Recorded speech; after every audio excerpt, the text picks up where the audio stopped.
So one of the areas that I'm finding a lot of use cases for AI is in improving my own productivity, where I am working on a new MVP and I will work with OpenAI or ChatGPT to outline the problem that I'm trying to solve, build out a set of goals that I want to accomplish with the problem, and then take the next step of saying, like, what is the technology that I might need to build or to bring outside in order to kind of solve this problem, and then start, what are the services I want to create? What's the tables I want to create? It's a really good project management tool.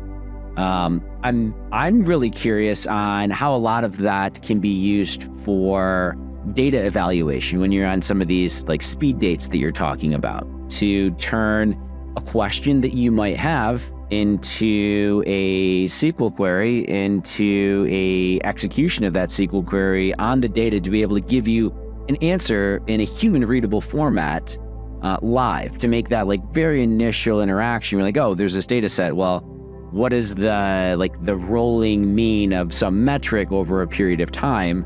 And like, what are the update frequency? Like, does it have point in time capabilities? And just make that stuff that's really quick to evaluate. Kind of, what are your thoughts on like how you can start using some of these tools to very quickly evaluate the quality of some of the data sets that you're investigating? Yeah, I mean, if the data set was in a sandbox, so that when I'm going in and doing this speed date with the vendor, if I were to ask it something, what are the inherent biases in the data?